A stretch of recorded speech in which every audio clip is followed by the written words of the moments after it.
What is the weirdest bank heist ever? Well, it was at the time that an employee of a chemical plant in the Netherlands stole $300 million worth of his company's stock, then put it all into Bitcoin. It was at the time that a Russian man took $89 million from his employer only to be caught when police found him living in a house made entirely out of cheese. And it definitely was the recent $40 million cryptocurrency heist, where hackers used a sophisticated malware program to infiltrate the systems of one of the largest banks in the United Arab Emirates. No, the weirdest bank heist ever has to be the time a guy walked into a Brazilian bank, handed the teller a note saying he wanted to withdraw $1,000 in small bills, and got away with $12 million.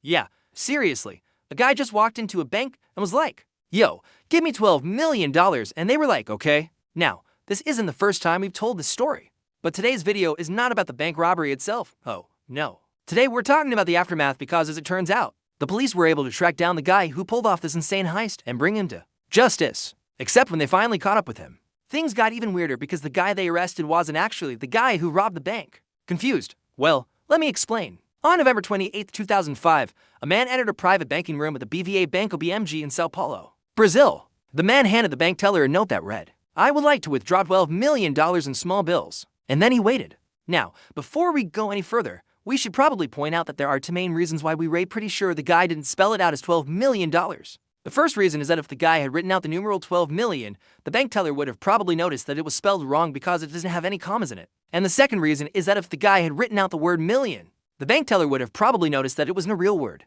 because it's missing a couple of letters. Anyway, so the guy handed the teller a piece of identification, presumably to prove that he had $12 million in the bank, which is something that apparently never even crossed the teller's mind as an issue. After all, these guys don't usually get their hands on that much cash. So the teller called over the manager, who also didn't think it was suspicious at all. These two idiots just started counting out $12 million in small bills. They gave the guy $12,500 bills and then $150,010 bills and sent him on his merry little way. Now, I know what you're thinking. Why would someone rob a bank for $12 million in small bills? Well, it's simple. The guy who robbed the bank didn't want $12 million.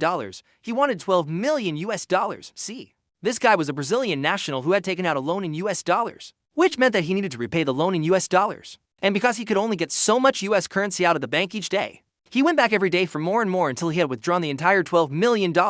He then stashed the money in his house and eventually paid off his loan. Case closed, right? Wrong. It turns out that after the FBI got involved, they discovered that the guy who robbed the bank was actually the guy's brother. But why? Why did he send his brother to rob the bank instead of doing it himself? Well, as it turns out, the mastermind behind the heist was actually too scared to set foot inside a bank. Yep, according to the FBI, the brains of this operation was a chronic bank robber who had been planning this heist for years, but was too terrified to pull it off himself. So, he enlisted the help of his brother, who he knew would have no problem walking into a bank and demanding money. But how did the FBI catch them both? Well, after they tracked down the getaway car used in the robbery, they found fingerprints and DNA that linked the brothers to the crime. Unfortunately for the getaway driver, the police also found his fingerprints on the bag containing the money, which is how they figured out that he was the getaway driver. And since he confessed everything after the police read him his Miranda rights, we know every disgusting detail about this crime, like the fact that after robbing the bank the brothers split up, and each took some of the money back to their respective houses, at which point they counted it up, and realized they had way more money than they originally agreed upon.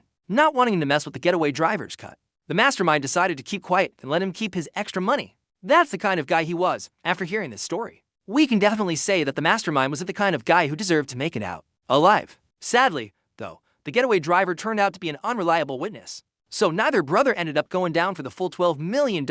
Instead, the mastermind served 15 years in prison for bank robbery, while his brother served 3 years for money laundering. As for the getaway driver, well, he only served 2 years, which makes us wonder if the real mastermind was the friends we made along the way.